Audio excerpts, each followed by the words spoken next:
Septembre 1997. Une semaine après l'accident qui pulvérisa sa voiture sous le tunnel de l'Alma à Paris, la famille royale au grand complet assistait aux funérailles de la princesse Diana.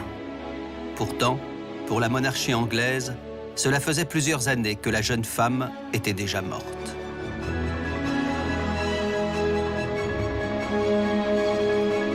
Cinq ans plus tôt, les confidences que Diana avait faites au journaliste Andrew Morton et qu'il avait publiées dans un livre à scandale avaient fait trembler Buckingham Palace. Et depuis cette date, la rupture était consommée entre le palais et la princesse. Les dernières années de la vie de Diana, ponctuées par une série de révélations sulfureuses, avaient donné lieu à une véritable guerre entre la cour d'Angleterre et celle que le peuple anglais continuera d'appeler jusqu'à sa mort et bien des années après, la princesse des cœurs.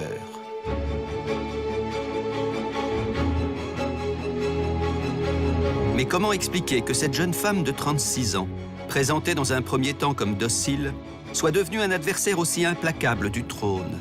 Et comment expliquer que sa vie ait été au final si tragique? Eh bien, c'est ce qui m'a donné envie de faire ce film. Suivre pas à pas les aventures de cette rebelle improbable et comprendre l'impuissance de la monarchie britannique à empêcher le conte de fées qu'elle avait tenté de vendre au monde entier de se transformer en pur cauchemar.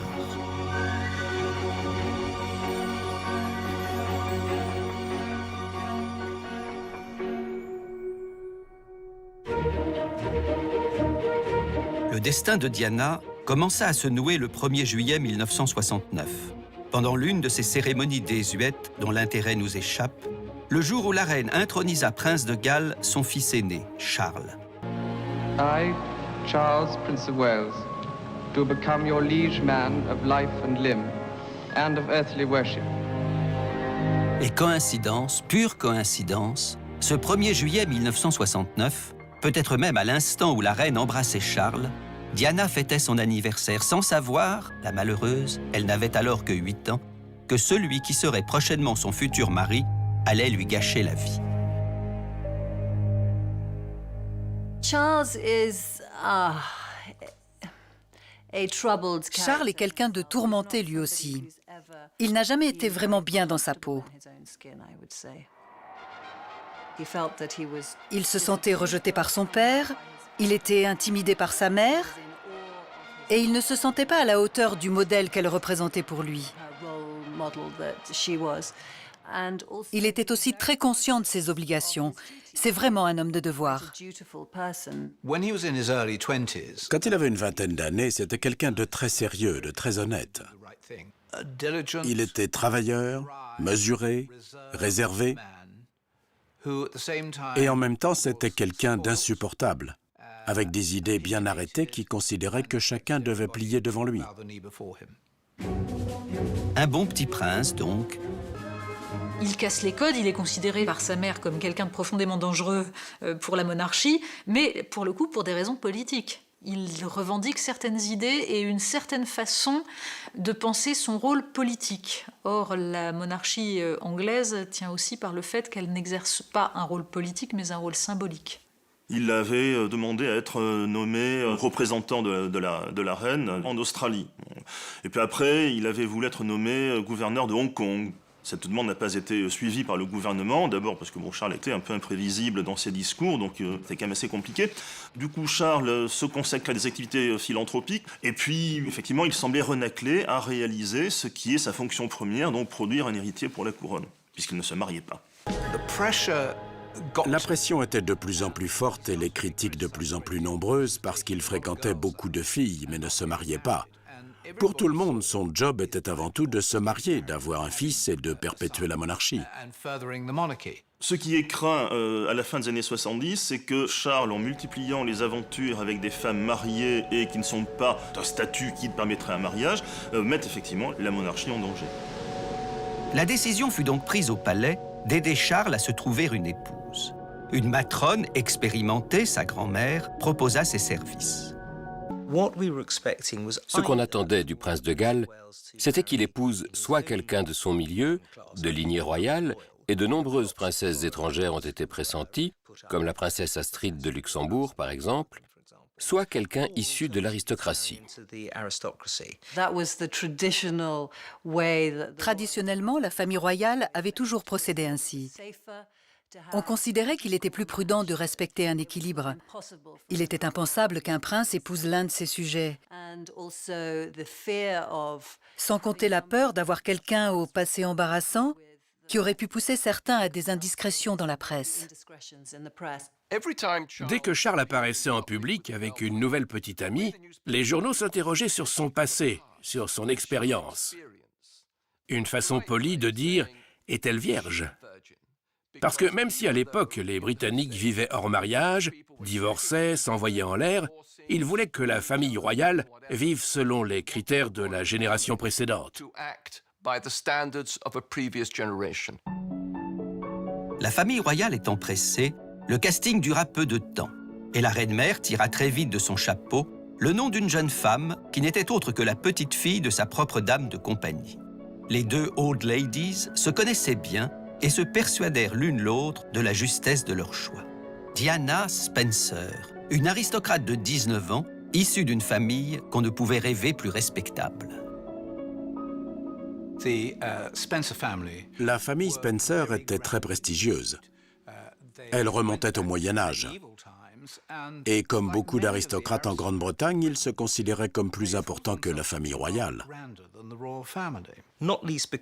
D'autant plus qu'ils font aussi partie de la famille Churchill, qui est également une famille ducale très ancienne. Ils sont donc au sommet de la pyramide de la société britannique. Ils possédaient un immense domaine au centre de l'Angleterre et John Spencer a toujours su qu'il en hériterait un jour. Il n'avait donc pas besoin de travailler. Il n'a pas fait grand-chose. Il s'est engagé dans l'armée, ensuite il a travaillé provisoirement pour la famille royale.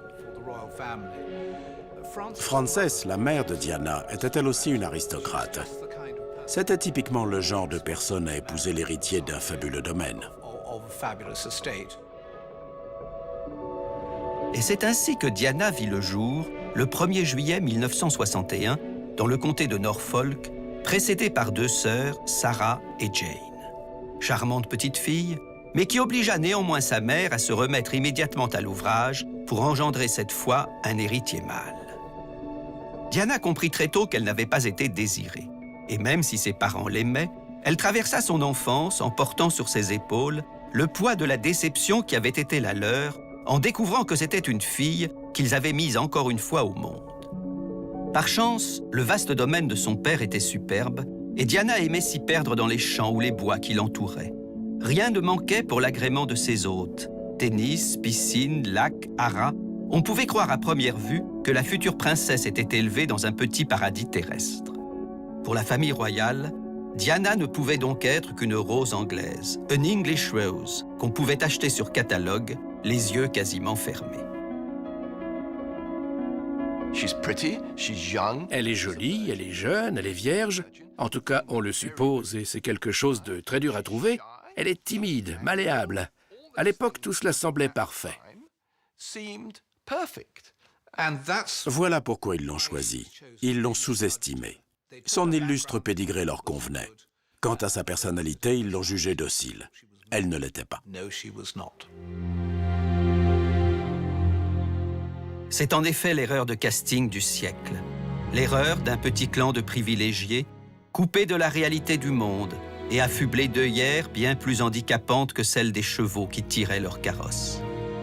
Certes, dans le beau domaine des Spencer, l'herbe était grasse et les lits profonds. Mais derrière les murs, le malheur y avait régné en maître, pénible vérité dont la famille royale ne voulut rien savoir. Elle refusa notamment de voir que les parents de Diana avaient entretenu des rapports empreints de ressentiment et de violence, que dans ces salons chargés d'histoire, la future princesse y avait entendu tous les jours des cris, des injures, qu'elle y avait même vu son père frapper sa mère. Bref, que de son enfance, Diana était sortie plus que meurtrie, traumatisée. Selon une légende qui circule parmi la noblesse britannique, certaines familles ont un sang vicié. Et certains pensaient que les Spencer avaient un très mauvais sang. Les membres de cette famille étaient psychologiquement détraqués, aigris, tordus. Rappelez-vous le divorce de ses parents. Quand John et Frances ont divorcé, ça a vraiment été un choc. Les gens pensent que Frances a fui en abandonnant ses enfants. En fait, ce qu'il s'est passé, c'est qu'elle avait engagé une procédure de divorce à l'encontre de John, mettant en avant sa cruauté. Il faut toujours se demander, quand on parle de Diana, dans quel genre d'atmosphère a-t-elle grandi dans sa petite enfance avant le départ de sa mère. Beaucoup de choses pénibles se passaient chez elle. John Spencer était un proche de la famille royale. Il s'est débrouillé pour stopper l'action en justice de sa femme pour cruauté. Et il l'a accusée d'avoir déserté le domicile conjugal. Elle n'avait pas d'autre choix que de laisser ses enfants. Diana s'est alors sentie affreusement abandonnée. Ses deux sœurs aînées avaient suivi leur mère à Londres. Elle est restée avec son père. Et son petit frère Charles et elle sont devenus inséparables pour se protéger mutuellement dans cette ambiance délétère.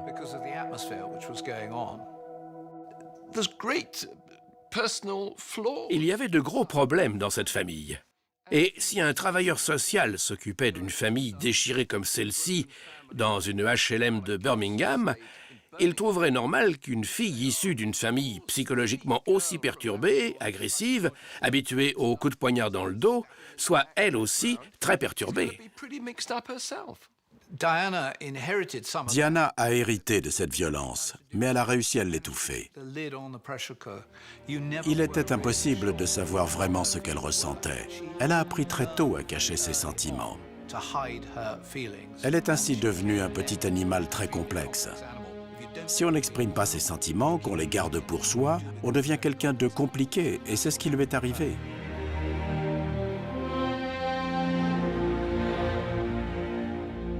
Hélas, pour l'aider à comprendre sa future belle-fille, personne à la cour n'osa conseiller à la reine de s'intéresser un peu plus à la psychanalyse des enfants et un peu moins au dressage des chevaux. Diana, à l'adolescence, c'était Cendrillon. La chaussure en moins, la névrose en plus. Sa mère obligée de l'abandonner et de fuir le domicile conjugal, son père avait même poussé la perversion jusqu'à se remarier avec une femme qui n'avait rien à envier à la marâtre du célèbre comte. Et ironie de l'histoire, c'était la fille d'un véritable personnage de dessin animé, l'extravagante Barbara Cartland, dont Diana, plus jeune, avait lu avec passion les romans d'amour. Diana haïssait sa belle-mère, Rain Spencer, parce que Rain lui a retiré la dernière chose à laquelle elle était attachée. John Spencer était très amoureux de sa seconde épouse, et elle l'avait complètement accaparée. Ce qu'elle voulait, c'était régenter son mari et diriger le domaine familial d'Althorp. Et pour y parvenir, elle devait à tout prix éloigner le père, John, de ses enfants. Elle y est très bien parvenue. Tous les enfants la détestaient. Ils l'avaient en horreur. Elle s'appelait Rain, pluie en anglais, et il la surnommait pluie acide. C'était cruel, et néanmoins assez juste. On pourrait dire qu'en acceptant d'épouser le prince Charles, Diana a trouvé le moyen d'échapper à l'épouvantable situation familiale dans laquelle elle se trouvait. À 18 ans, après une scolarité très moyenne et n'ayant pas l'intention de faire des études supérieures, Diana prit en effet ses clics et ses claques et partit vivre à Londres, partageant son appartement avec 3 copines. Sans aucun doute, la période la plus heureuse de sa vie, la plus insouciante, la plus drôle. Quand elle était adolescente, Diana menait à Londres une vie amusante où s'enchaînaient les apéritifs et les dîners entre copains. Mais ça n'a jamais été une vie de débauche. Et pourtant, à l'époque, dans les années 1980, l'aristocratie britannique menait une vie de débauche. Les gens se droguaient, buvaient beaucoup, ils étaient sexuellement très libres. Ce n'était pas du tout son cas. Elle appartenait plutôt au groupe des institutrices de maternelle. En effet, Après avoir multiplié les petits boulots mal payés, Diana se retrouva assistante maternelle dans un jardin d'enfants du quartier de Pimlico. Pour elle, qui n'avait pas de vocation et qui se laissait guider par les hasards de la vie, s'occuper d'enfants lui convenait fort bien. Et si la famille royale n'avait pas jeté son dévolu sur elle, il est possible qu'elle y serait restée quelques années de plus, dans l'attente du premier homme qui aurait fait battre son cœur. Elle n'a jamais eu d'amoureux. La plupart des adolescentes veulent être amoureuses. Elles veulent trouver un garçon à qui ouvrir leur cœur, même si elles ne l'épousent pas. Pendant les 2 années qu'elle a passées à Londres, Diana n'a jamais rencontré quelqu'un qui la séduise réellement, qui lui ravisse le cœur.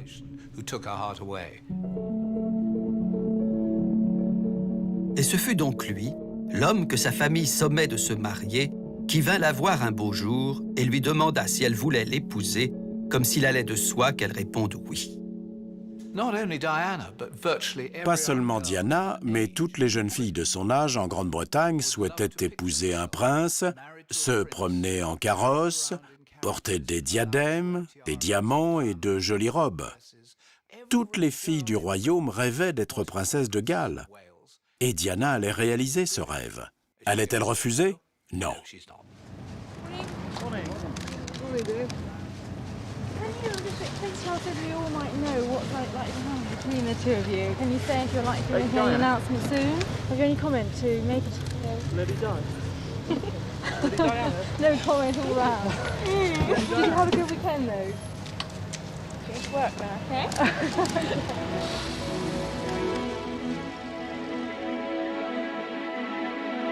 La réponse à la question qui taraudait les journalistes ne fut pas longue à venir. Très vite, la cour annonça que les 2 tourtereaux se fiançaient, puis qu'ils allaient dans la foulée se marier. Du jour au lendemain, Diana se retrouva la compagne du célibataire le plus célèbre et le plus convoité de Grande-Bretagne, et aussi la proie des tabloïds britanniques qui sont à la presse ce que le mildiou est à la vigne, une infection. Diana et Charles. Charles et Diana, l'une des photos les plus réussies de leur couple et l'une des plus mensongères aussi.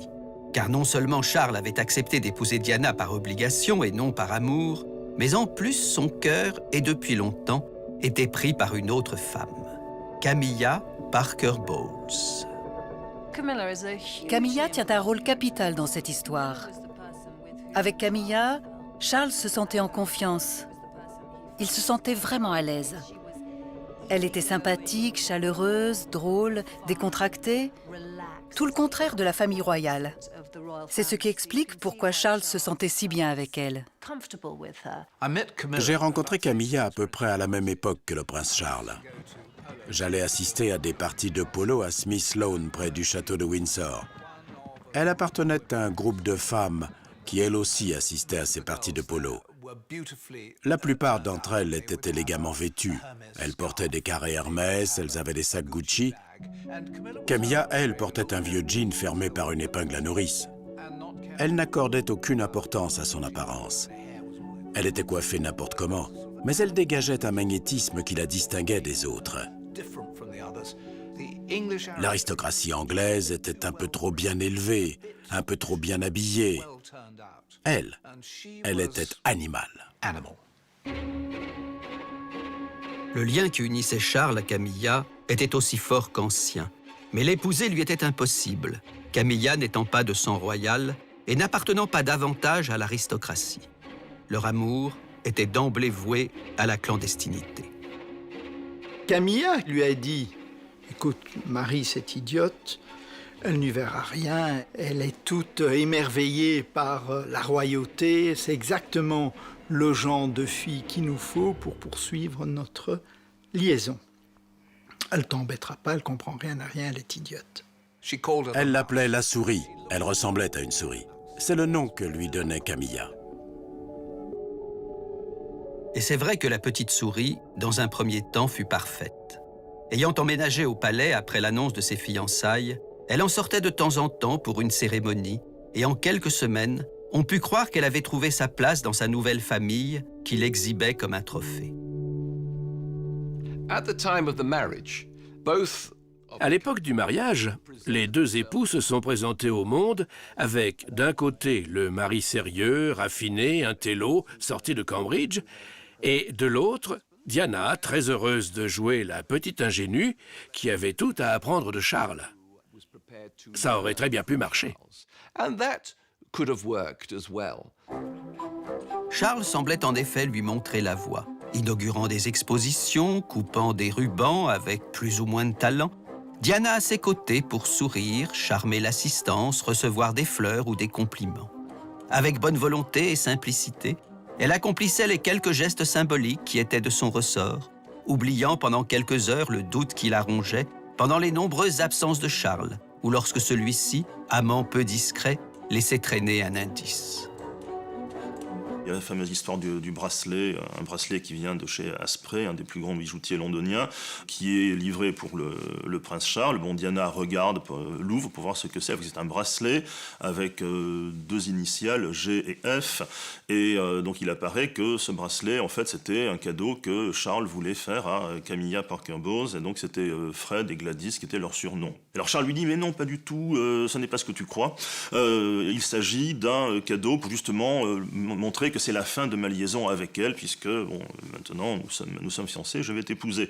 Elle l'a probablement cru. Elle a cru pouvoir se débarrasser de Camilla. Elle était plus jeune, plus jolie, elle était issue d'une lignée plus aristocratique. Elle pouvait épouser le prince Charles, contrairement à Camilla. Elle pouvait donner naissance au prochain roi d'Angleterre, contrairement à Camilla.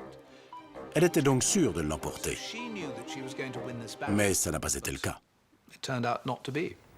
How you feel today, both of you? Difficult to find the right sort of word, isn't it, really? Just delighted and happy. And I'm amazed that she's been brave enough to take me on. And I suppose in love. Of course. Whatever in love means. The television interview was... L'interview télévisée a été un moment terriblement embarrassant pour lui.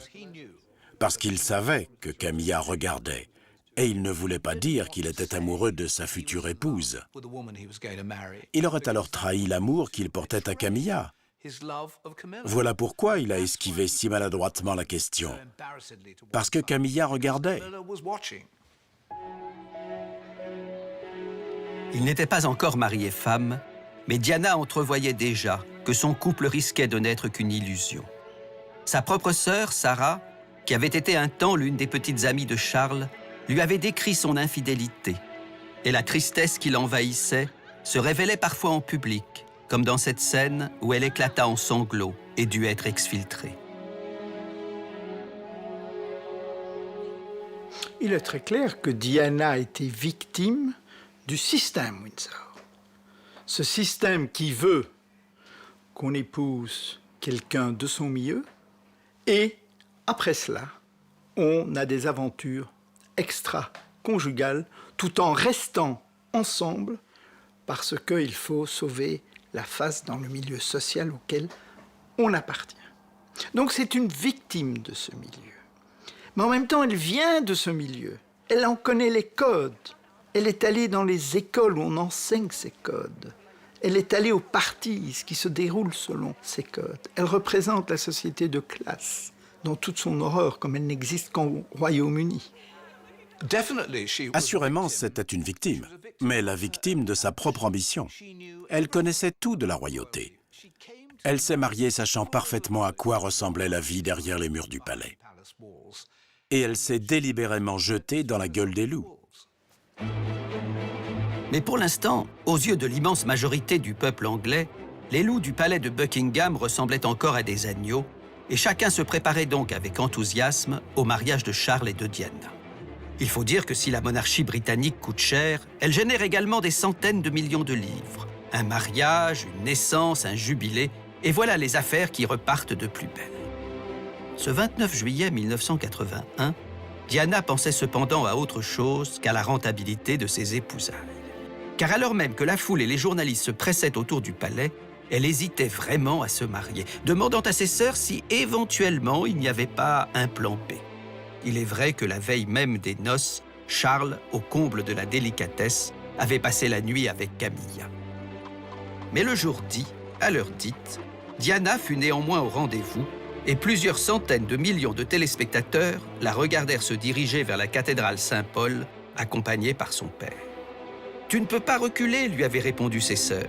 Ton visage est déjà imprimé sur les serviettes et les tasses de thé. »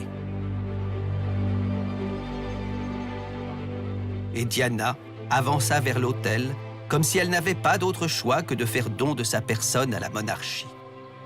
Au troisième rang, parmi les invités de marque, se tenait la maîtresse de son mari, tailleur gris pâle, petit chapeau à voilette, la preuve vivante de la mascarade royale à laquelle tout le monde faisait semblant de croire. I, Diana Francis, I, Diana Francis, take thee, Charles Philip Arthur George, take thee, Philip Charles Arthur George, to my wedded husband, to my wedded husband, to have and to hold, to have and to hold, from this day forward, from this day forward, for better, for worse, for better, for worse, for richer, for poorer, for richer, for poorer, in sickness and in health, in sickness and in health, to love and to cherish, to love and to cherish, till death us do part. till death us do part. And thereto I give thee my troth. And thereto I give thee my troth.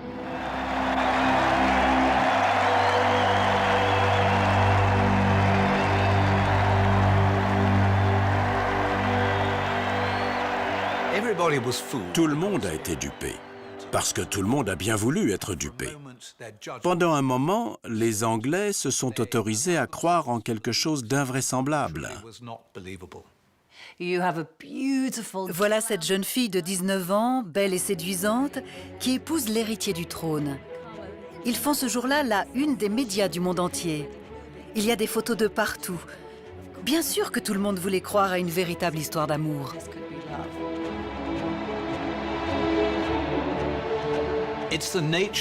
C'est dans la nature des Britanniques de croire à la monarchie. C'est un idéal abstrait. Dans la réalité, ça n'existe pas. Nous créons une bulle dans notre imagination et la famille royale vit dans cette bulle. Et nous croyons ce qu'ils veulent nous faire croire. Nous avons envie de croire à ce qu'ils nous racontent. On se laisse mener par le bout du nez.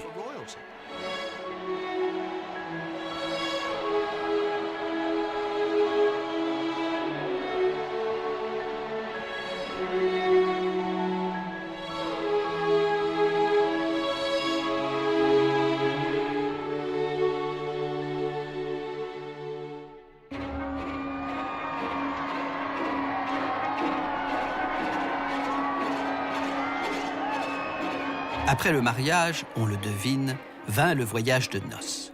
Mais si Diana avait espéré que son séjour sur le yacht Britannia serait l'occasion d'être enfin seule avec Charles, si elle avait même simplement imaginé qu'il profiterait de ces quelques jours où tous les jeunes mariés se consacrent l'un à l'autre pour se rapprocher, nul doute qu'elle fut déçue. Elle avait décrit son mariage comme la journée la plus confuse de sa vie. De sa lune de miel, elle dira « Ce fut une excellente occasion pour rattraper mon sommeil ». Pendant que Charles trompait son ennui avec quelques-unes des 300 personnes, membres de l'équipage ou invités, qui s'étaient embarqués avec lui, Diana passa en effet son temps à dormir. Mais de retour sur la terre ferme, la jeune mariée, bon petit soldat, accepta de jouer une nouvelle scénette de la Comédie du Bonheur et révéla à cette occasion ses talents d'actrice, offrant aux photographes les images qu'on attendait d'elle. Photogénique à souhait, elle apparut si souriante qu'aujourd'hui encore, en la voyant radieuse, on peut se prendre à douter du mal-être profond qui était le sien et de l'omniprésence de Camilla. The princess didn't say an awful lot, but she was asked how she was liking married life. Highly recommend. It is said On raconte que Charles s'était engagé à n'avoir plus aucune relation avec Camilla. Camilla, au départ, avait dit au prince Charles, la veille de son mariage, nous ne nous verrons pas pendant 3 ans. Ensuite, très vite, ils se sont revus, et elle le savait. Elle découvre des lettres de Camilla adressées à Charles. Il porte des boutons de manchette que Camilla lui a offerts pendant sa lune de miel. Elle s'aperçoit, avant même leur départ à Balmoral, que Charles pense plus à Camilla qu'à elle, sa jeune épouse. La question est peut-être naïve, mais Charles ne souhaitait pas que son mariage fonctionne un tant soit peu? Je crois qu'il voulait sincèrement que ça fonctionne.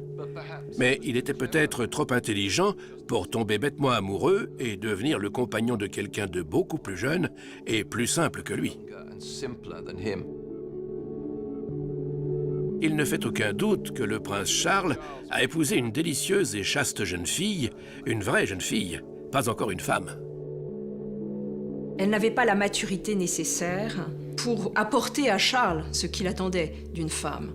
Elle n'avait pas la profondeur de Charles, qui avait des centres d'intérêt bien marqués, que ce soit l'architecture, que ce soit l'environnement. Donc rien ne les rapprochait. Et alors, Charles aurait pu expliquer aussi à Diana ce qu'il attendait d'elle. Mais voilà, il n'y avait jamais véritablement de communication entre eux.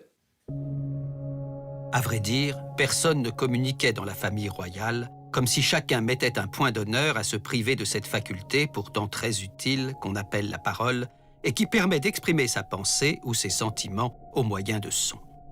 Elle a été en quelque sorte jetée dans cette famille sans avoir personne pour l'aider à comprendre quel allait être désormais son métier de princesse de Galles. On avait chargé la reine-mère de s'occuper d'elle et de lui expliquer le protocole de la famille royale, les us et coutumes des Windsor. Et en fait, la reine-mère ne s'est jamais occupée d'elle. Elle n'avait pas de guide, pas de mentor. Elle pensait sans doute que Charles serait un conseil, un appui. Il ne l'a pas été. Ce sont des rites que Diana a eu du mal à intégrer parce que ce mariage était dysfonctionnel. Parce qu'il n'y avait aucun terrain d'entente entre Charles et Diana, alors que la raison pour laquelle Camilla et Charles s'entendent si bien, c'est que finalement, Camilla a été la conseillère de Charles de tout temps. Il ne pouvait pas tenir son rôle de prince de Galles sans l'avoir. Elle a toujours été un soutien pour lui. C'est ce que Diana ne pouvait supporter. D'être la simple doublure de Camilla, de n'avoir aucune autre utilité pour Charles que de faire bonne figure sur la photo en attendant de lui donner une descendance. Et oui, même si on hésite à les plaindre, les jolies princesses, une fois mariées, peuvent souffrir dans leur château, quand il n'y a plus ni dragon ni sorcière, et qu'elles découvrent chez leur prince charmant l'inverse de ce qu'elles attendaient de lui, l'indifférence. Diana était quelqu'un de terriblement compliqué, qui réclamait beaucoup d'affection. Elle s'était sentie rejetée par sa mère, elle était pourri gâtée par son père. Elle était certainement très en demande d'amour. Ce qu'elle voulait avant tout, c'est que son mari lui accorde toute son attention. Et comme ce n'était pas le cas, ça l'a beaucoup perturbée.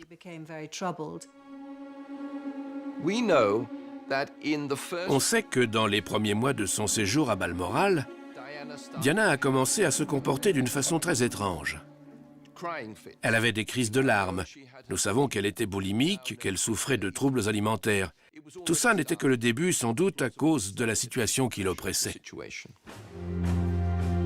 Des symptômes nombreux que produisait Diana, Charles ne savait que faire. Il supportait d'autant moins son hystérie flamboyante qu'il avait lui-même intégré dès son plus jeune âge la morale victorienne. Never complain, never explain. Ne jamais se plaindre, ne jamais chercher à expliquer ce qui ne va pas. Offrir en permanence au monde un visage impassible et pour cela fuir comme la peste l'expression des sentiments. Diana, elle, en était incapable. Et arrivant tout juste à donner le change en public, elle aspirait bien davantage à s'allonger sur un divan qu'à faire bonne figure à côté d'un trône. La reine elle-même a tout fait pour que ce mariage réussisse. Elle a immédiatement organisé pour Diana des rendez-vous secrets avec d'éminents psychologues pour qu'ils lui parlent, la conseillent.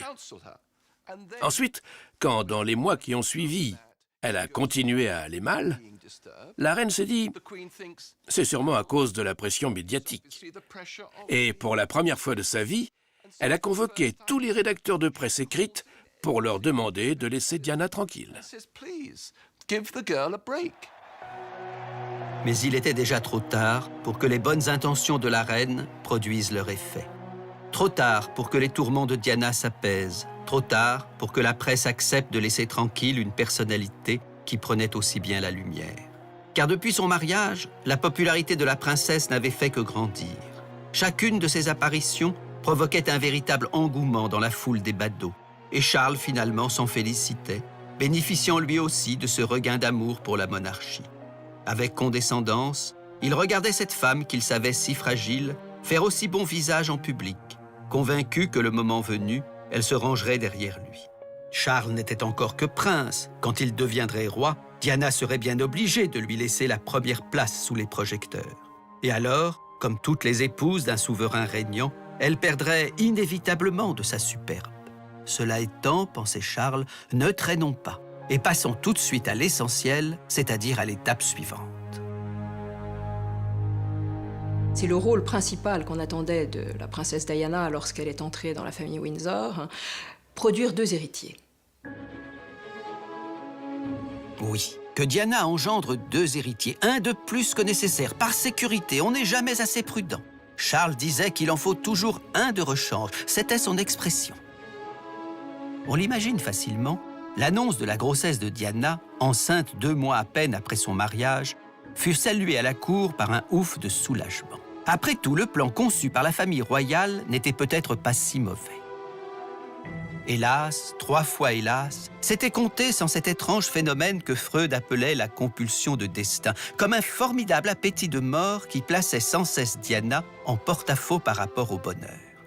Et c'est ainsi qu'enceinte, elle se jeta violemment dans l'escalier, laissant le palais résonner du bruit d'une princesse qui tombe. Sa chute dans les escaliers était de toute évidence un appel à l'aide. C'était de toute évidence le signe d'une instabilité vraiment profonde. Elle portait dans son ventre le futur roi d'Angleterre. Elle portait dans son ventre sa mission.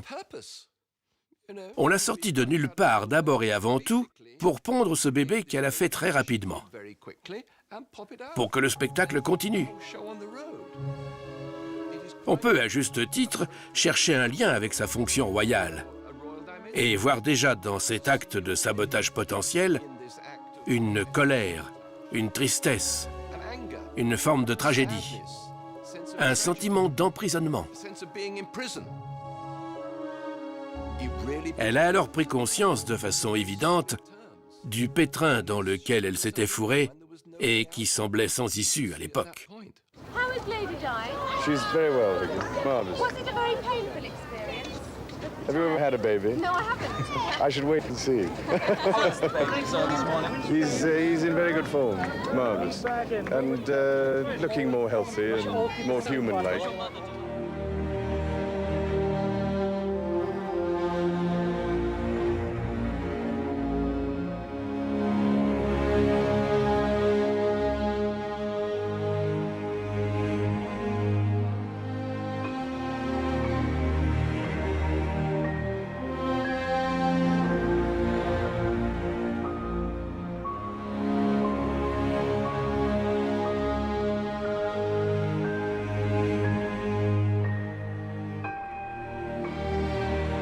La comédie du bonheur, acte 2. Après le mariage, le bébé. Charles vivait toujours le grand amour avec Camilla, mais ne rechignait pas plus aujourd'hui qu'hier à prendre la pause. Et s'ensuivirent 2 nouvelles années de tartufferie royale. William arrive avec maman et papa. William sur les genoux de maman. Bébé bave. Papa se rapproche de maman, la famille est unie. William prend la main de papa. Maman fait voler bébé, et bébé suce ses doigts, puis son jouet, et finit sur les genoux de papa, avant de s'emparer de la laisse de maman, puis de revenir sur ses genoux. Jusqu'au moment où maman en a quand même marre, et d'un geste sec le fait comprendre à papa. 2 ans de tartufferie, où Diana et Charles, que la naissance de leur enfant n'avait nullement rapprochés, se mirent en scène quelques minutes à chaque fois, pour immortaliser des scènes idylliques devant les caméras. Et 2 ans plus tard, rebelote. William accompagne papa pour voir l'héritier de rechange, Harry, qui lui aussi a droit à la sortie radieuse et au départ en voiture vers la maison. Home, sweet home, la maison où ses parents faisaient semblant de vivre ensemble. Mais tout cela restait sans gravité, puisque les apparences étaient sauves. Oui, merci Diana d'avoir accompli ta mission. Maintenant, tu peux faire ce que tu veux. Continuer de pleurer, voyager, prendre des amants, peu importe. Les bébés sont là, les Windsor peuvent respirer, et avec eux, l'Angleterre.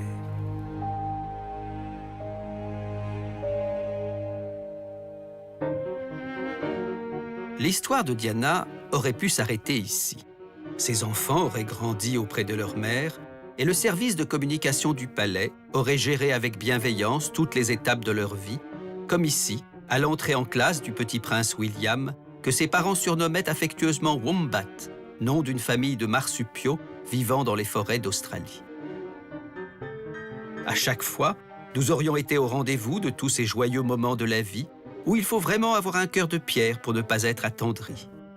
« Que veux-tu faire plus tard » demanda un jour Charles à son fils aîné. « Je veux être policier pour protéger maman » répondit le bambin. « Impossible » répondit Charles. « Tu dois être roi. » Et en attendant de monter lui-même sur le trône, Charles, ne bougeant pas d'un pouce, serait resté identique à lui-même, menant sa double vie et son mariage à 3, tout en aimant ses enfants à défaut d'aimer sa femme, et au polo, le dimanche, il aurait été comme toujours parfait, tandis que Diana, dans les tribunes, se serait ennuyée comme un rat mort, mais avec élégance, spécialité britannique où la reine excelle et qui vous fait vieillir d'1 an en 10 minutes.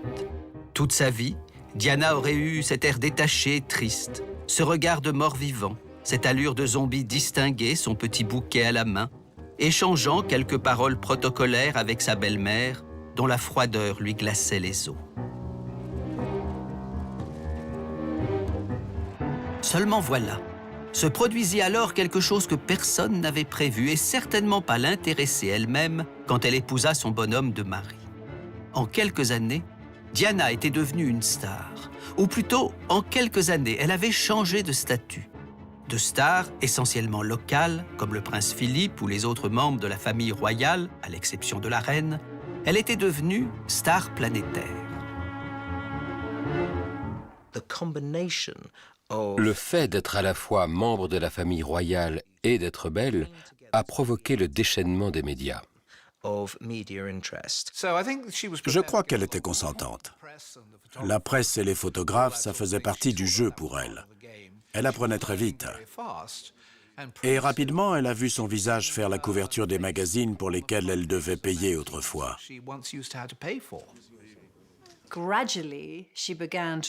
Petit à petit, elle s'est rendue compte que cela lui donnait un certain pouvoir.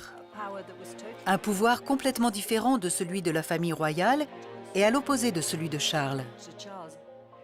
Elle s'est aperçue qu'elle l'éclipsait souvent, que les gens voulaient la voir elle plutôt que lui. Lors de certains voyages officiels, les gens criaient « Nous voulons Diana, nous voulons Diana !» S'il se trouvait du côté où passait Charles, on sentait que les gens étaient déçus, ce qui le rendait furieux et très malheureux. Après tout, c'était un rôle qu'il jouait depuis l'enfance, pour lequel il avait été préparé toute sa vie. Elle a éclipsé le prince de Galles. Un petit peu comme Jackie Kennedy avait éclipsé son mari dans les visites officielles. Ce n'est pas le rôle d'une princesse, du tout. Et du coup, il était inévitable, quand ça a débuté, que le reste de la cour commence à s'inquiéter.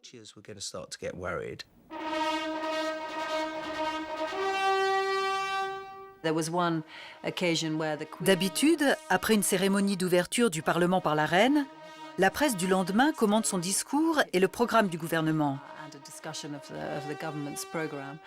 Mais cette fois-là, c'est la nouvelle coiffure de Diana qui a fait les gros titres. Donc elle était tout à fait consciente que son apparence avait le pouvoir de créer l'événement.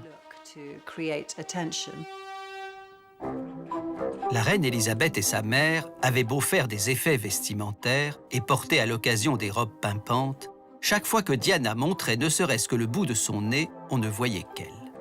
Ayant engagé un coach pour travailler sa voix et un entraîneur sportif pour affiner sa silhouette ou apprendre à se tenir, elle faisait régulièrement de la natation, des exercices de gymnastique, du tai chi chuan, et cela ne passait pas inaperçu. Diana a créé un nouvel intérêt pour la monarchie. Elle électrisait les foules. tout le monde s'intéressait à elle parce qu'elle était très glamour. Elle a modernisé l'image de la famille royale, de par ses tenues, de par son panache, son sens de la cérémonie. À une époque où finalement la famille royale était un petit peu triste, elle n'arrivait pas à entrer dans la modernité.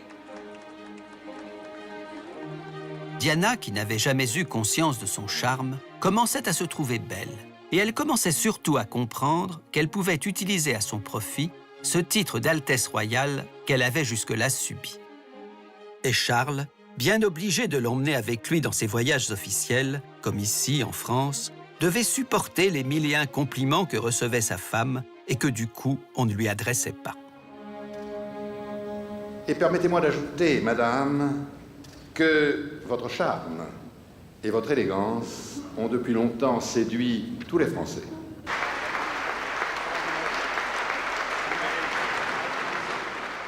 The second day of the visit to Washington by the Prince and Princess of Wales has seen thousands of people out on the streets to greet them.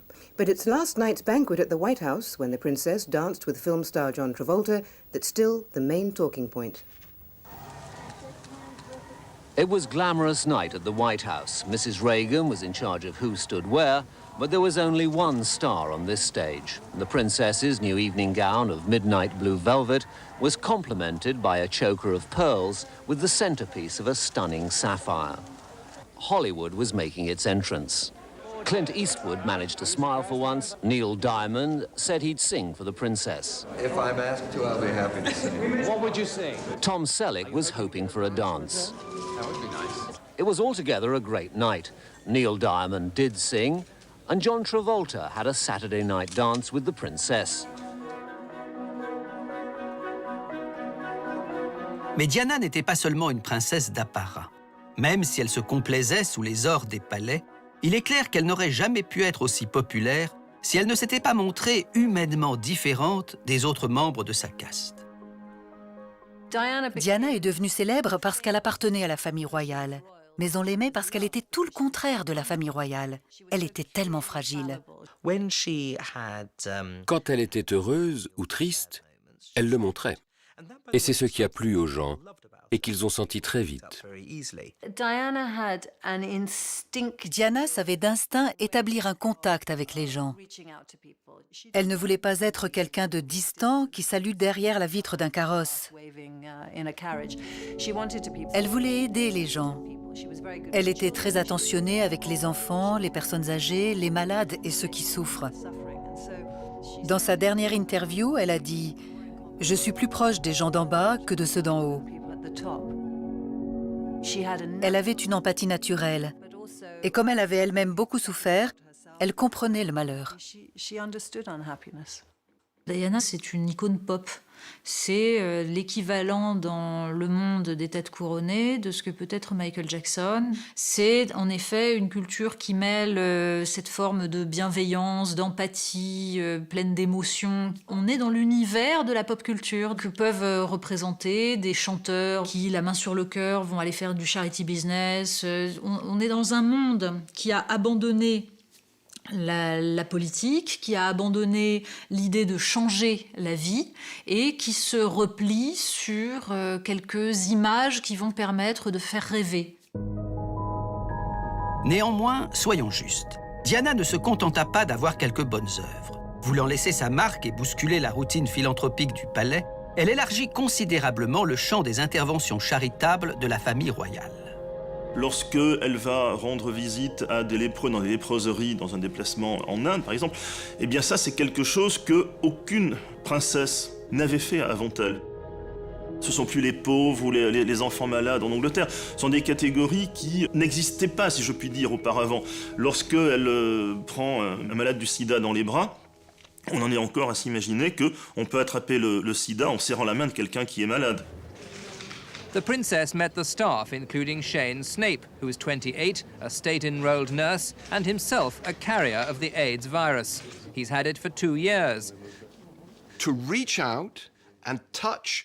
Le fait de toucher la main d'un malade du sida dans les années 1980, c'était vraiment révolutionnaire.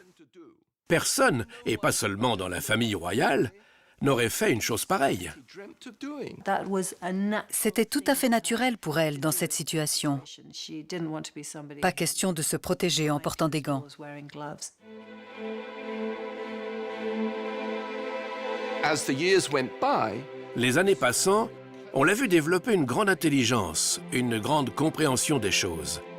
Diana était incroyablement dynamique. Ce n'était peut-être pas une intellectuelle, mais elle avait le sens des réalités et des vérités profondes de la vie. Elle savait que Charles refusait de l'admettre et que le système monarchique lui aussi refusait de l'admettre. those to her as well. Sans aucun doute, l'engagement humanitaire de Diana n'était pas dépourvu d'arrière-pensée. Avec la famille royale, les relations devenaient exécrables. Et chaque fois que Diana réussissait à attirer une caméra de plus sur elle, c'est comme s'il y avait une caméra de moins sur Charles, et cela la réjouissait. Le temps passant, les deux époux ont en effet de plus en plus de mal à cacher leur mésentente, et les bruits commencent même à courir sur une éventuelle séparation. Seulement voilà, pas question de divorcer quand on a eu la fâcheuse idée d'épouser le futur roi d'Angleterre. Une idée de séparation, comme une idée de divorce, était à des allées-lumière de la réalité, d'autant plus que le souvenir de ce qui s'était passé avec Édouard VIII était très présent encore. Édouard VIII, le roi fantasque qui abdiqua quelques mois après le début de son règne. Fort peu respectueux du protocole et n'ayant aucune envie de sacrifier sa vie privée à son devoir, il préféra abandonner le trône pour épouser celle qu'il considérait comme son grand amour, une Américaine divorcée, Wallis Simpson. Son abdication avait provoqué un véritable traumatisme à la cour d'Angleterre, et la reine Élisabeth qu'on voit sur ces images, et qui à l'époque avait 10 ans, s'en souvenait fort bien. Elle s'en souvenait d'autant plus que c'était son père qui, d'une façon totalement inattendue, était devenu roi à la place d'Édouard, son frère aîné. Et d'ailleurs, sans l'abdication de ce dernier, Élisabeth, à la génération suivante, ne serait jamais devenue reine. Cette notion de divorce, qu'elle accepte pour certains de ses enfants, elle la refuse à l'héritier au trône parce que ça lui rappelle une crise de régime qui a failli emporter la royauté. Mais à la différence d'Élisabeth, Diana, elle, se moquait de cette histoire et de ses conséquences. Diana incarne une génération qui n'a plus de mémoire, qui n'a plus de patrimoine culturel. Elle n'est pas portée par tout ce qui a fait l'histoire de l'Angleterre. Et c'est tout le conflit, en effet, sans doute, entre ces deux femmes. L'une est le produit d'une nation millénaire qui essaye de perpétuer sa façon d'être au monde, alors que l'autre est le produit d'une société de consommation dans laquelle les personnages, les têtes couronnées, les personnages publics sont un bien de consommation comme les autres. Contraints de perpétuer un mariage qui les faisait souffrir chaque jour davantage, Charles et Diana se retrouvèrent progressivement dans une situation intenable. Abandonnant la bataille à fleuret et moucheté qu'ils se livraient depuis le premier jour, ils en vinrent au début des années 90 à entamer une guérilla médiatique, comme lors du voyage officiel qu'ils firent ensemble en Inde en 1992. Alors que le couple princier était supposé prendre la pose devant le Taj Mahal, qui symbolise l'amour aux yeux du monde entier, Diana s'y retrouva au dernier moment toute seule, Charles ayant décidé d'effectuer une autre visite.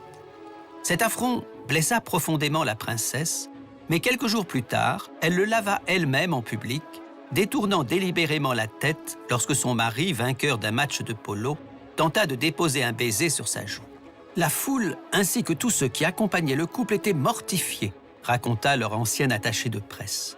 Et Charles, humilié d'avoir dû embrasser un bout d'oreille, semblait fou de rage. Elle affichait publiquement que son couple battait de l'aile. Et elle était prête à bousculer tous les usages pour le montrer. Au moment où elle prend conscience du complot de l'establishment pour dissimuler la crise conjugale, là est la césure. Elle a violemment contre-attaqué. Elle a tout fait pour nuire à son mari, pour divulguer des ragots le concernant. The Princess of Wales has been attending the Garter service at Windsor Castle on the eve of publication of a controversial book about her life as a royal.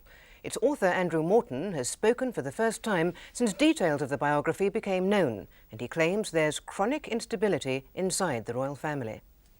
This afternoon, the Princess arrived at St George's Chapel, Windsor, with other members of the royal family for the annual Order of the Garter service. The public gaze is on the Princess all the more because of the controversial book to be published tomorrow. Its author claims the Princess has been deeply unhappy for much of her married life and is on the horns of a dilemma about whether to remain in the royal family. Much has been made of Andrew Morton's allegation that the Princess attempted suicide on 4 or 5 occasions. I can't emphasise strongly enough the volatility of the situation inside Kensington Palace. When I first read the Morton book, La première fois que j'ai lu le livre de Morton, j'ai trouvé qu'il était nul, que c'était des bobards. J'étais jaloux en tant que rival, mais j'ai pensé que ça ne pouvait pas être vrai. Et puis j'ai découvert que si. La parution de ce livre a été un véritable séisme. Ce fut une tempête sans fin. Les révélations les plus choquantes concernaient l'extrême toxicité de ce mariage. Elle avait tenté de se suicider, elle s'était jetée dans les escaliers, elle était boulimique. Des détails incroyablement personnels. Diana était-elle assez naïve pour s'imaginer que les gens ne se douteraient pas que ça venait d'elle? Bien sûr que ça venait d'elle. This is what the Princess of Wales has told her friends about what happened to her in 1982, in the early 80s. Buckingham Palace say the Princess did not give authorization for any of her friends to speak to Andrew Morton. She did her best to look composed, but the strain has been showing. Elle espérait pouvoir entretenir l'illusion que c'était ses amis qui avaient parlé à Morton, et pas elle, alors que ce n'était pas le cas. Elle a dénudé, si je puis dire, le prince Charles. Diana a cassé tous les codes, notamment celui que même les tabloïds ne révèlent pas, le pire de ce qui se passe dans la vie privée des royals. Il n'y a aucune pudeur, aucune tenue, aucun sens de l'intime. C'est le brouillage des catégories entre la vie privée et la vie publique. C'est une forme de pornographie de l'émotion. Et puis, on a découvert l'habile stratégie élaborée par Diana elle-même pour manigancer toute l'affaire.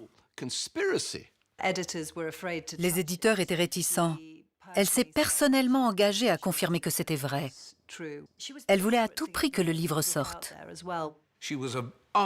Elle savait brillamment manipuler les médias. Mais comme beaucoup de ceux qui ont du pouvoir, elle manquait de jugement.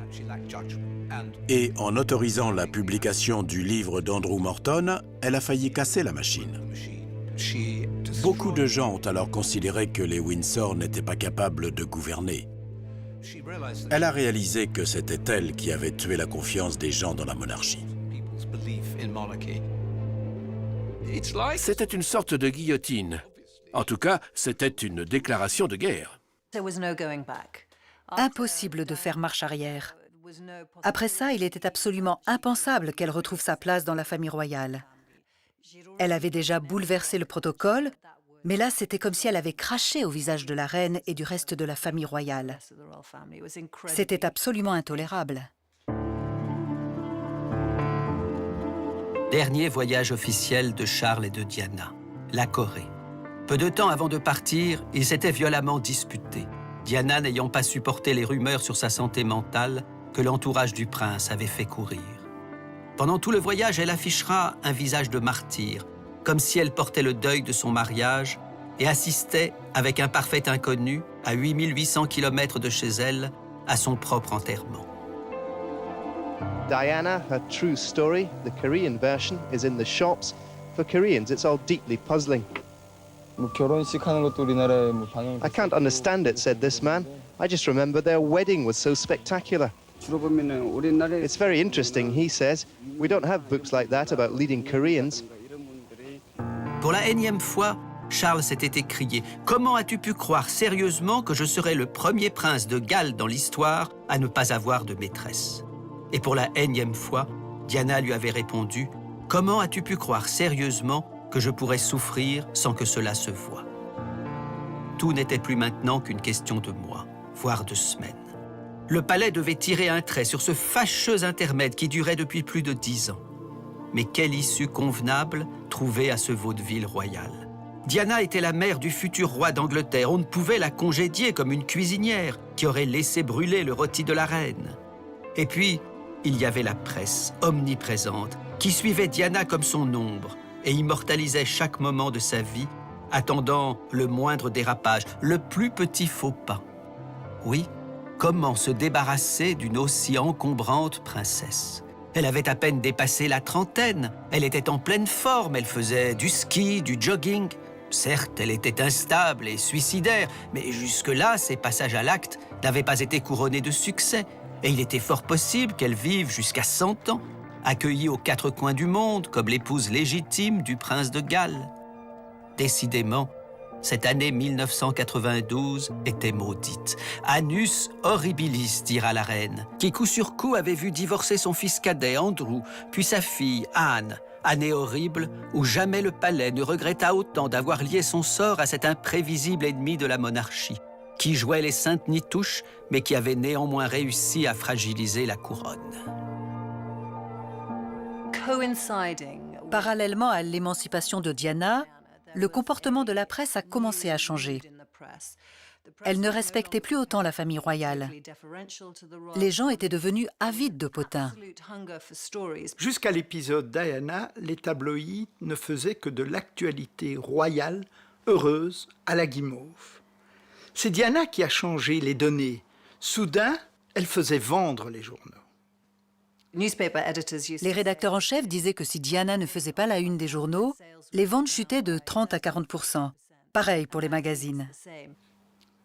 Donc il y a une concurrence entre les tabloïds et les paparazzi notamment pour mettre en une des tas d'histoires sur Diana.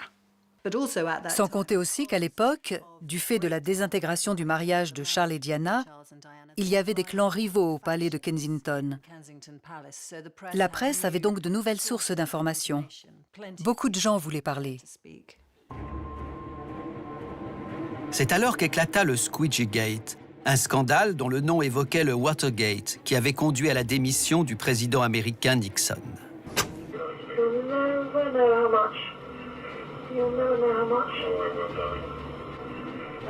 Le Sun publia la retranscription d'une conversation privée entre Diana et l'un de ses amants. Conversation interceptée à même de déstabiliser la princesse.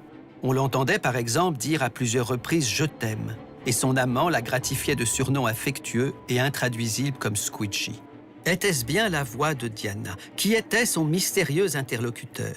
Journalistes et experts en tout genre s'en donnèrent à cœur joie.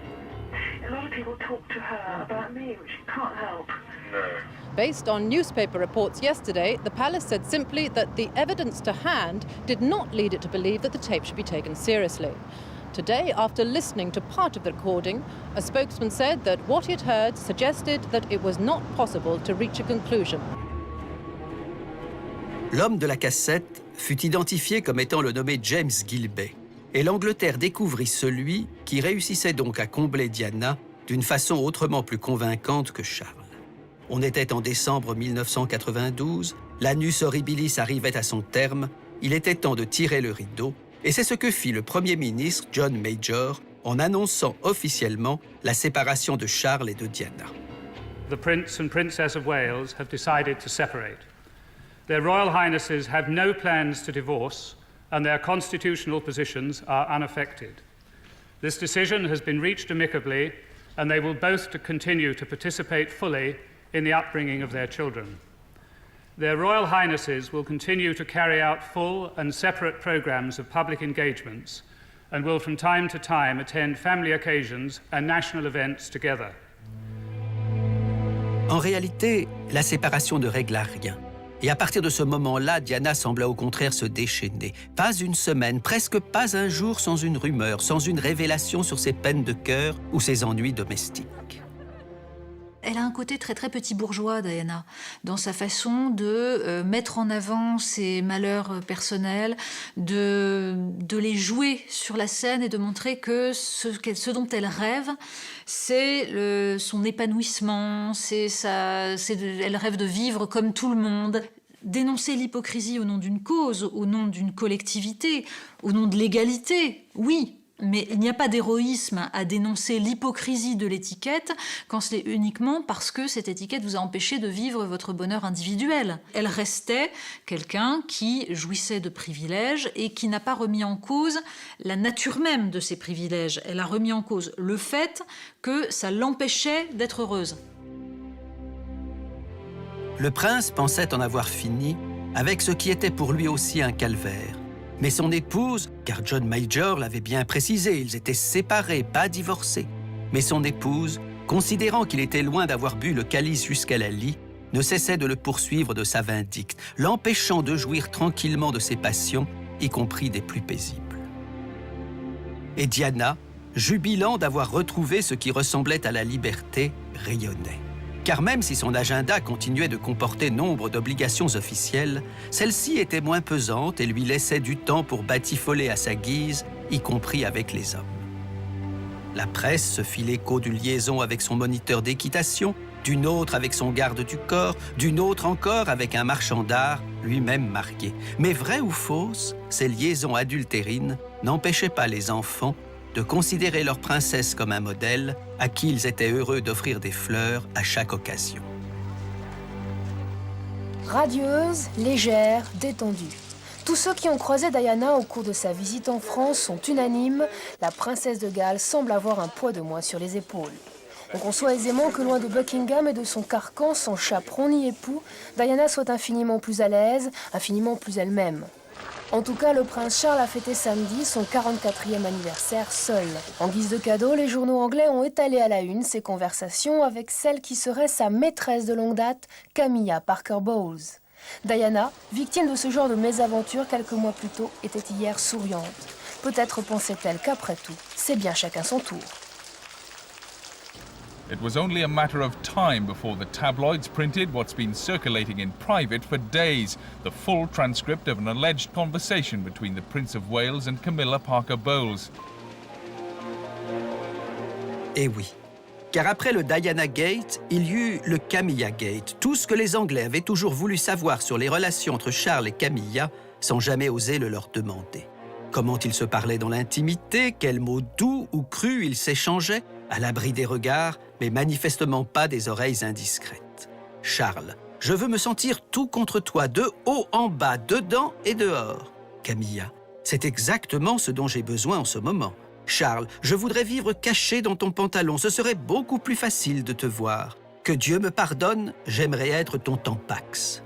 Et Camilla de lui répondre que l'idée était marvelous, merveilleuse. Cette conversation était enregistrée par un radio amateur australien qui l'a revendu à un tabloïd. Je crois qu'à ce moment-là, beaucoup de Britanniques sont dégoûtés, mais des deux, de Diana et de Charles. Mais la presse tabloïde, elle, estime qu'il n'y a plus de barrière. Tant qu'on n'attaque pas la reine, mais en revanche l'héritier au trône, c'est déconsidéré à ce point que tous les coups sont permis.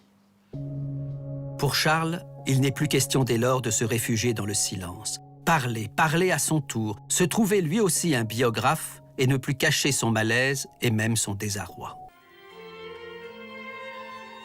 Étonnante histoire décidément que celle de Diana. Pour ma part, je ne me lasse pas d'imaginer à quoi elle pouvait bien penser, et Charles et la reine, quand côte à côte ils écoutaient cette musique, qui si belle fût-elle, avait peu de chance d'adoucir leurs mœurs. Le mariage, écrivait Nietzsche, est la forme la plus mensongère des relations entre un homme et une femme. C'est pourquoi il jouit de l'approbation des belles âmes. À quoi pouvait bien penser Diana, sinon qu'elle s'était trompée de vie, de belle famille et de mari? Un peu plus tard, cependant, dans une déclaration solennelle, elle exprima une autre conviction, que les enfants qu'elle avait eus avec Charles étaient son bien le plus précieux. Over the next few months, I will be seeking a more suitable way of combining a meaningful public role with hopefully a more private life. My first priority will continue to be our children, William and Harry, who deserve as much love and care and attention as I am able to give, as well as an appreciation of the tradition into which they were born. Je crois qu'à l'évidence, c'était une vraie mère, une mère très aimante, très attentionnée. Il suffit d'entendre les princes William et Harry parler de leur mère pour comprendre à quel point ils sont dévoués à sa mémoire. À l'évidence, ils étaient très proches.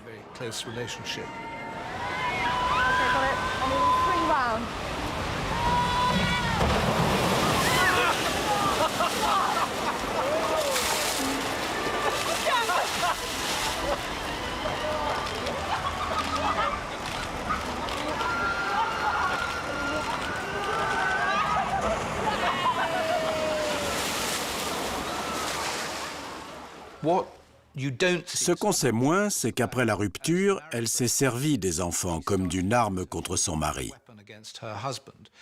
Elle les gardait avec elle quand elle devait les rendre. Elle empêchait Charles de les voir quand c'était son tour. Et c'est vrai que dans la bataille pour la garde des deux princes, Charles avait baissé les bras. L'année où elle est morte, il a vu ses enfants 34 jours. Le reste du temps, ils étaient avec Diana. Elle les utilisait comme une arme. Harry!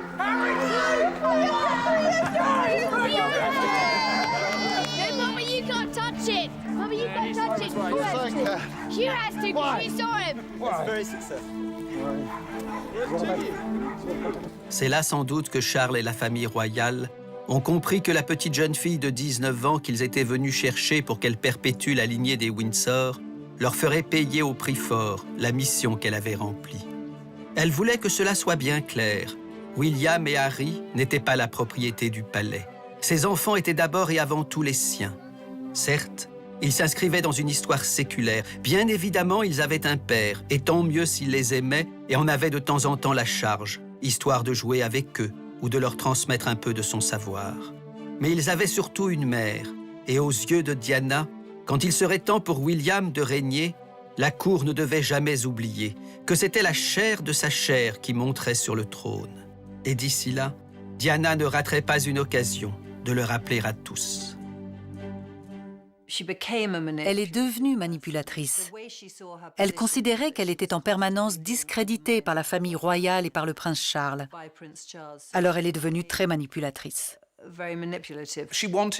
Elle voulait à tout prix emporter toutes les décisions. Elle ne voulait pas se plier aux volontés de la famille royale. Et elle manipulait les gens. C'est à ce moment-là qu'elle a laissé échapper ses émotions refoulées. Quand on parle avec les gens qui ont travaillé pour elle, ils vous disent à quel point elle pouvait être sournoise. Ce qui s'ensuivit fut cette fois une véritable guerre. Plus aucune réserve, plus aucune nuance. Allait devenir notoire tout ce qu'on avait laissé lire sur les visages ou entendre entre les lignes, tout ce qui n'avait pas encore été dit explicitement, officiellement. Et comme des milliers d'autres enfants qui voient la haine s'emparer de leurs parents et les consumer, William et Harry devinrent les témoins du plus médiatisé déchirement familial de la monarchie. Car leur mère ne voulait pas seulement s'échapper de l'enfer de Buckingham, elle voulait, telle Attila, que l'herbe ne repousse pas là où son cheval était passé. Jamais la cour d'Angleterre n'allait connaître pareille offense publique de l'un de ses membres. Il s'est passé un certain temps entre la sortie du livre de Morton et le moment où elle a compris que son mariage était fini. Et dès lors, son but ultime a été de détruire le prince Charles. Se venger était sa priorité. Elle détestait la famille royale et la cour. Elle savait que son mariage était fichu et elle voulait, comme Samson, détruire le temple.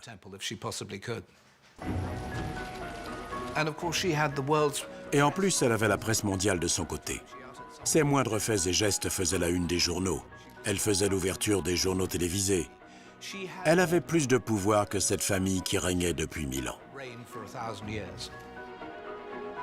Oui, quand on se demande encore aujourd'hui où diable Diana a pu trouver la force de s'assigner un objectif aussi démesuré, la réponse est sans doute liée à ce pouvoir médiatique qui était alors le sien et lui permettait de croire, puisqu'elle était plus populaire que la reine elle-même, qu'elle était aussi plus puissante que toute la cour réunie. C'est alors qu'elle commit le passage à l'acte le plus suicidaire de toute sa vie. Le jour même où les journalistes la surprirent à Londres, dans cette tenue décontractée, elle donna une interview télévisée, aujourd'hui interdite de diffusion et plus cadenassée que la couronne de la reine. Une interview qui allait signer son propre arrêt de mort. Son interview dans l'émission Panorama a été un moment terrible pour la monarchie. Elle voulait empêcher le prince Charles d'accéder au trône. Dans le cadre de cette interview pour la BBC, la chaîne nationale, elle ne pouvait pas tout se permettre. Mais elle en a quand même profité pour dire à la nation « Charles ne fera pas un bon roi. Vous devriez confier la couronne à mon fils, le prince William. » D'où, à partir de ce moment-là, l'hostilité ouverte de la reine qui la traite de cinglée, parce qu'elle remet en cause l'institution royale. Elle remet en cause l'ordre de succession. Son sort est scellé. Elle s'attaque à 1000 ans d'histoire. Et elle n'a pas compris qu'à un certain moment, elle avait dépassé la ligne jaune. Elle pouvait avoir tous les Allemands qu'elle voulait, du moment qu'elle respectait les règles de la firme. La firme, vous savez, c'est la famille royale, enfin, c'est le mot que... Là, elle n'a plus rien contrôlé. Elle ne savait plus où elle en était. C'était totalement irréaliste. Cela ne pouvait pas avoir lieu. Le prince Charles attendait d'être roi depuis très longtemps et il n'allait pas renoncer parce que son ex-femme le réclamait. À l'époque, je me suis vraiment demandé dans quelle mesure elle ferait passer ses sentiments personnels de femme et de femme bafouée avant les intérêts de son pays, de sa famille et de ses fils. Et c'est là, en fin de compte, tout le drame de Diana. C'est devenu une guerre idéologique sur la façon de se comporter en public, de se faire remarquer, sur le bien fondé de la monarchie. Et pour finir, Diana a déclaré « Je veux être la reine des cœurs ». Une façon pour elle de dire que la reine n'était pas la reine des cœurs. Et ça s'est terminé comme toutes les bonnes guerres, par un sauf-qui-peut général, avec un gagnant et un perdant. Et c'est Diana qui a perdu. Diana a en effet sous-estimé la reine et sa capacité à réagir sans tergiverser. En décembre 1995, un mois à peine après l'interview de la BBC, la reine, passant à l'offensive, exige de Charles et de Diana qu'ils divorcent, et illico. Convaincue d'être intouchable en dépit de ses incartades et souhaitant continuer à bénéficier de tous les avantages liés à son rang, la princesse, qui n'avait nullement en tête de divorcer, est désorientée. Sa popularité et le pouvoir qu'elle lui donne sont si intimement liés au statut qui est le sien qu'elle a du mal à imaginer une autre vie, radicalement différente de celle qu'elle a menée jusqu'alors. Certes, elle s'est lancée à corps perdu dans une nouvelle histoire d'amour, cette fois avec un jeune médecin pakistanais, Asnat Khan. « Avec lui, je suis en paix. Il m'apporte ce dont j'ai besoin », explique-t-elle, et elle rêve déjà de parcourir le monde à son bras pour de jolies causes humanitaires. D'ailleurs, à l'occasion d'une collecte de fonds au Pakistan, elle ira même voir sa famille à Lahore, où elle est prête à vivre s'il le faut. D'où la rumeur qui commence à se répandre. Par amour, la mère du futur roi d'Angleterre serait prête à se convertir à l'islam. Mais tout cela, cet amour, cet homme, cette possible expatriation, n'est-ce pas pure chimère? Et au final, poussée au divorce, ne se retrouvera-t-elle pas désespérément seule? On the day the divorce she never wanted was finalised, Diana, Princess of Wales as she now is, was on familiar ground, besieged by the world's media. And of immediate interest was the fact that the princess was still wearing her engagement and her wedding ring. She was said to be in good spirits, if a little quieter than usual. Her status has now been inexorably altered. Against her wishes, she's had to relinquish the title Her Royal Highness, but she'll still no doubt be known as Princess Diana, a title she could only aspire to if she'd been born a princess. Août 1996, août 1997. Une année pile sépare le divorce de Diana de sa mort, et cette année n'est qu'une lente descente aux enfers. Oh, les paillettes sont toujours au rendez-vous, et les photographes, et les robes de soirée, et les mains qu'on serre, et les escaliers qu'on descend avec prestance pour quelques petits tours de piste ou pour une remise de récompense à une quelconque personnalité méritante. Diana applaudit à tout rompre. Mais pour saluer quelle bataille et quelle victoire! Dans quelques secondes, une voix d'homme va résonner. « Move to New York, installe-toi à New York », lui dira la voix. Et le public de rire devant le regard mélancolique de la belle qui se sait exilée de Londres, exilée de son pays, exilée de sa vie.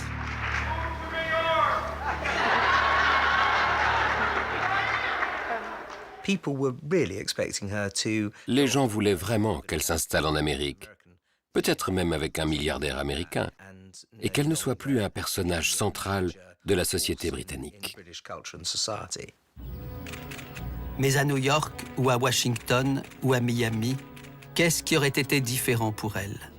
Est-ce que les paparazzis et leurs téléobjectifs l'auraient comme par miracle laissée tranquille? Get lost, allez au diable, leur lança-t-elle en sortant de la voiture, furieuse. Mais le diable n'était pas ailleurs. Il était là, à ses côtés. Et Diana se retrouvait prise au piège de son propre jeu avec les médias.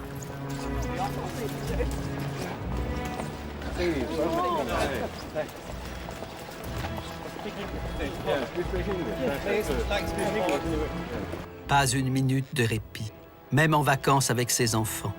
Et que dire de ces dérisoires incantations qui n'avaient aucune chance d'être entendues? S'il vous plaît, en tant que mère, puis-je vous demander de respecter mes enfants? Je veux les protéger. Août 1996, août 1997. C'est l'annus horribilis de Diana, où s'engageant contre les mines antipersonnelles qui mutilent et tuent, alors même que certains conflits sont terminés depuis des années, elle se coiffe d'une couronne bien différente des couronnes princières et se rend au milieu de champs infestés par les bombes, prenant des risques que personne à la cour d'Angleterre n'aurait osé prendre. La mort, brutale comme une mine qui explose, hantait plus que jamais son histoire. Milan, juillet 1997, une des toutes dernières apparitions publiques de Diana. Ce sont les obsèques du couturier Gianni Versace, assassiné en Floride par un tueur en série. Diana seule, en deuil, mais liée depuis peu à la dernière de ses conquêtes, la plus rocambolesque, la plus provocatrice de toutes. Dodi El Fayed, le fils du milliardaire égyptien Mohamed El Fayed.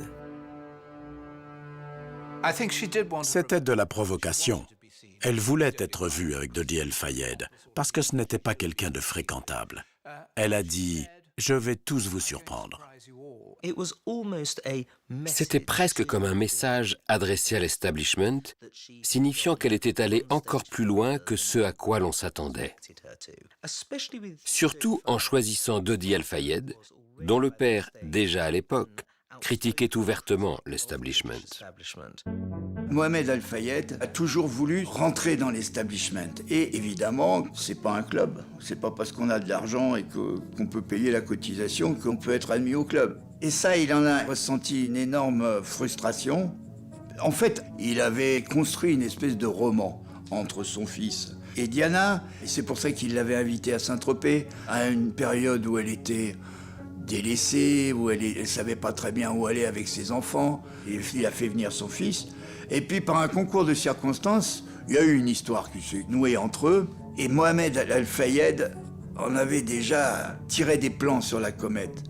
Il aurait bien aimé, en tout cas, que cette histoire se transforme. D'ailleurs, il n'hésitait pas à payer. Il payait une montre, il avait payé des bijoux, il avait carrément acheté un yacht, le Jonical, qu'il a acheté en une semaine quand même. Et d'un seul coup, il les invite à venir au Ritz avec une arrière-pensée qui est de donner un petit peu de lustre au Ritz qu'il avait racheté une dizaine d'années auparavant. Donc, tout marche bien. Et puis d'un seul coup, patatras.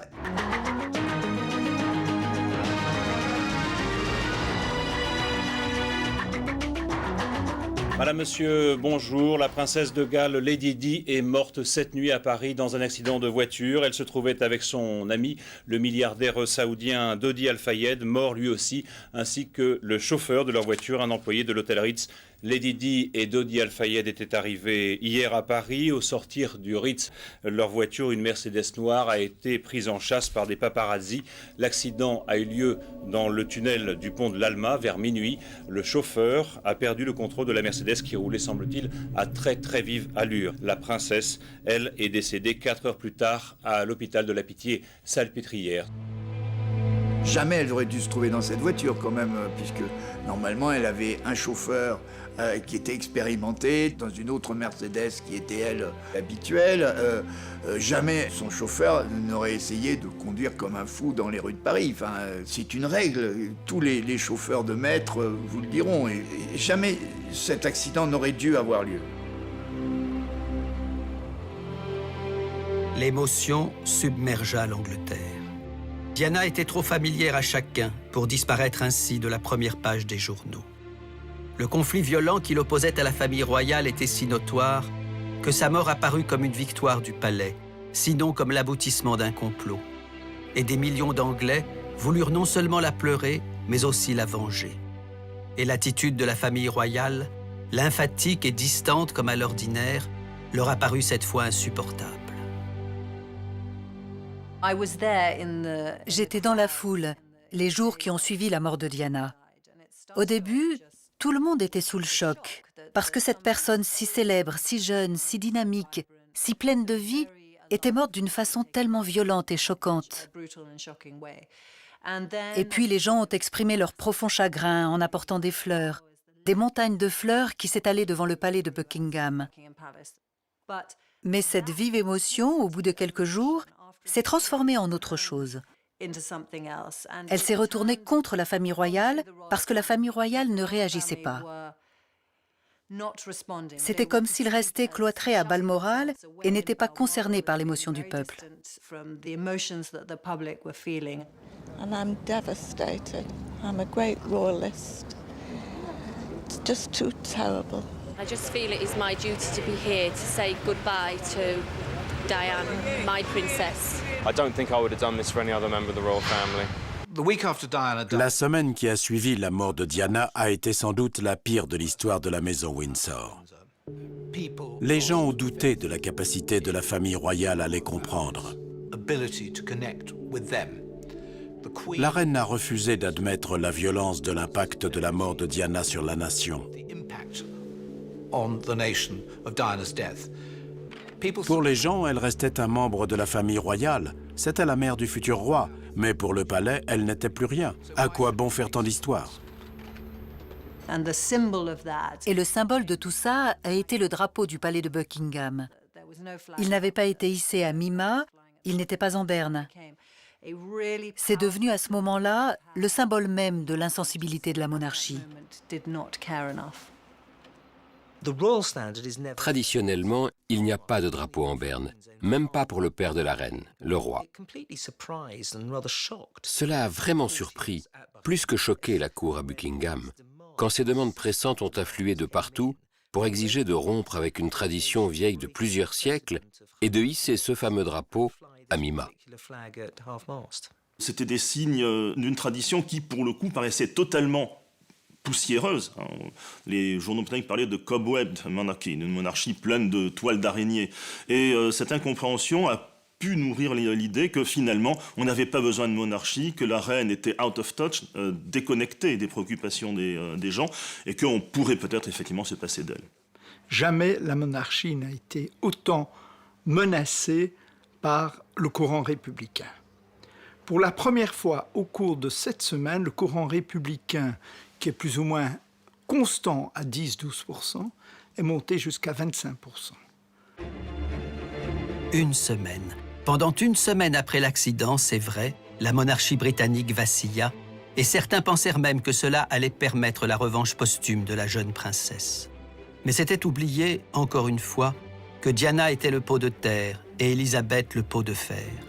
Cornaquée par Tony Blair, son nouveau Premier ministre, la reine, grandiose professionnelle de l'hypocrisie, réussit en 48 heures à retourner la situation en sa faveur par son ton patelin et son émotion feinte. I want to pay tribute to Diana myself. She was an exceptional and gifted human being.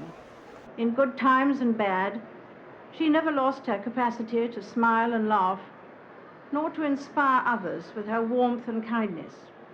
I admired and respected her for her energy and commitment to others, and especially for her devotion to her 2 boys. Il a suffi d'un seul discours de la reine. Il a suffi qu'elle rentre à Londres et que les garçons viennent voir les fleurs, puis suivent le cercueil de leur mère, pour que tout rentre dans l'ordre. La monarchie a gagné, comme toujours.